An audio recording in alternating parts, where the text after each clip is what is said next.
opisina na naman ako. Via Dance here pala. Nakalimutan ko magano. So, magbiyahe tayo ngayon from Binyan to Calamba.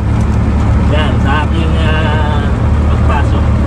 Ang time natin ngayon ay 6:10. Alas 6 ng umaga. Tingnan natin kung ilang oras tayo makakarating gamit ang Bajaj. Nga pala, dahil 3-wheelers ang dala natin, ang naging daan natin ay ngayon ay papunta kung Padubali ako, tapos ang magiging daan ko ay sa Santa Rosa, Tagaytay Road. Tutumbukin ko yung papuntang Balibago. Yes, punta ko sa Balibago dadaan.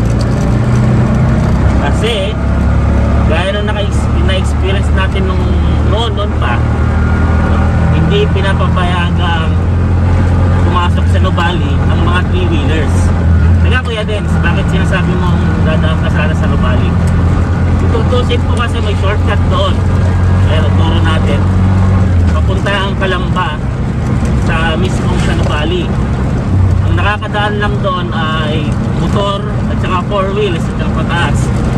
Pero yung mga 3-wheels ko, gaya nitong Bajaj RE, ay hindi ko nila pinapapasok.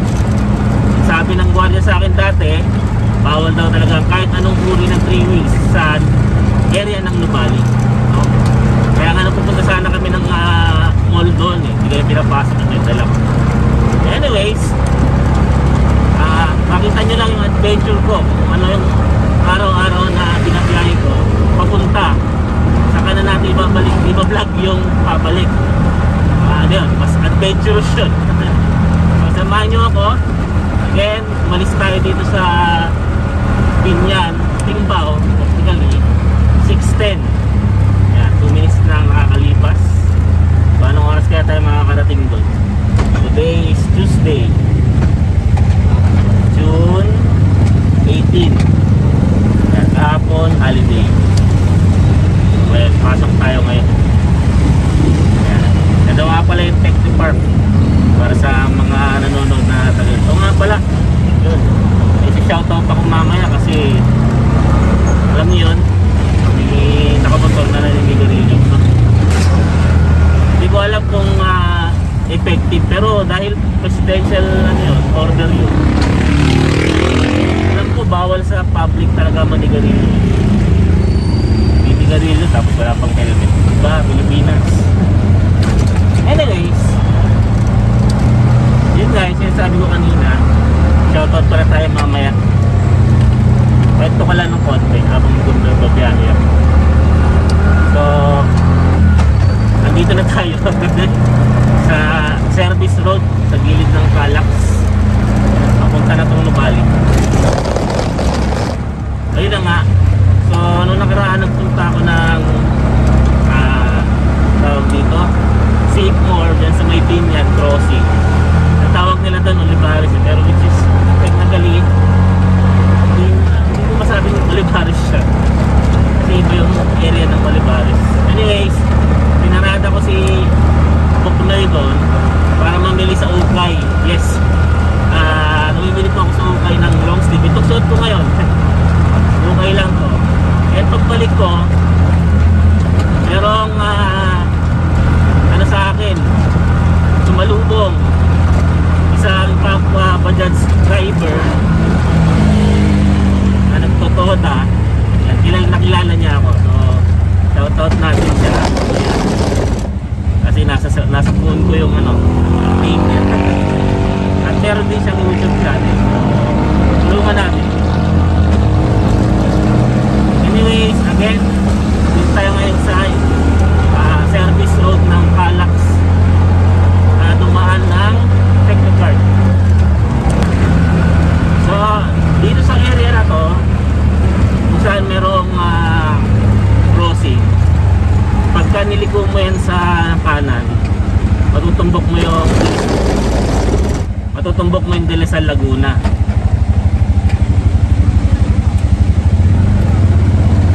So dito tayo dadaan ngayon sa kaliwa. Kung didiretsuhin sana yon mga kapatid, yun yung daanan papuntang dadaan sa Nubali, natatagos ng Calamba. Actually, nagtatrabaho ko ngayon sa Camp Vicente Lim. Sana doon na diretso. Siguro pakita natin sa mapa. Approximately, ang travel time ko lang sana maximum of 40 minutes nandun na ako. Matagal na yung kumbaga. Pero dahil hindi nga tayo pinadadaan doon, at tutumbukan nga natin palabas ng Balibago and then Pabuyaw papunta ng Target Mall kung tawagin nila. So mahigit isang oras minsan ang biyahe ko. Kaya samahan nyo ako. Okay? So 6:21.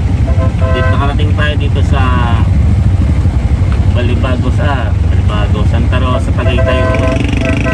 6:21. So ayan. So ibig sabihin nag-travel tayo dito ng 10 minutes punta dito. So ito na ang talagang bakbakan. Ayan. Alam nyo ba itong crossing na to, mahirap maabutan ng stop dito kasi ang go lang dito 1 minuto. Tapos pag naabutan ka ng stop dito, mga ilang minuto pa, 2 minuto mahigit kang mag-aantay. Grabe. Hindi ko alam, hindi naman ganyan dati ang ano na yan eh, stoplight na yan. Pero may instansya kasing namatayan bigla, tapos nawala. Tapos biglang balik. Ito na nga pa yung sinasabi ko, meron na naman pa yung bagong harang dito.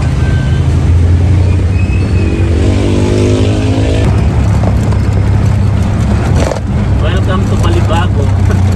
Daming man dito, mall. Target Mall din dito.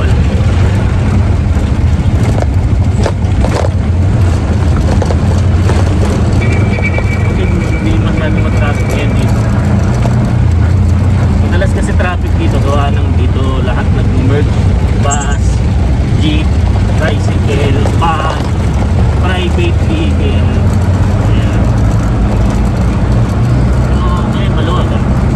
Napangga na rin po ako ng tricycle dati dito. Pinilit niya kasi ipasok yung tricycle niya. Nasa gitna ako, papunta pala siya ng kanan. Nasa kaliwa siya. Ito, sa ispat na ito mismo. Ayan. Eh, salpok niya ako. Buti na lang nakahinto ako. Mabagal lang yung atake niya. Eh, ano lang. Tamang business lang kay Poknoy na garampot lang naman. Kaya ako na matanda yung driver. Humingi naman ng pasensya.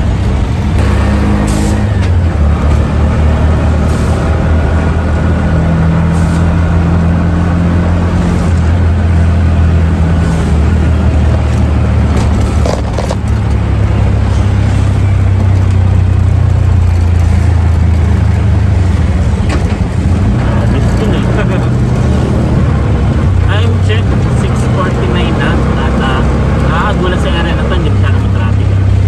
Anyway, sana tuloy-tuloy na kasi ito na yung papasok tayo. Palatandaan ko ito, itong ginagawang tuloy na tuloy. Ito na yung mga notorious na lugar sa Kabuyaw. Saan? Traffic talaga. Umaga at saka pauwi. Lalo na pag pauwi. So, talagang ang pasok ko sa office, 8 talaga. Pero maaga kong umaalis. Para lang huwag maabutan ng traffic dito na talaga naman. So 6:49 na. Pasado alas 7 tayo makarating. Kumaya tingnan natin sa oras kung ano oras tayo makarating. 7:01. So mabilis kahit paano.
na tayo ng Taguig. Sugar yun.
Shoutout natin yung name ni sir, yung nakita ko sa ay saka na sir, tayo nakapag-picture.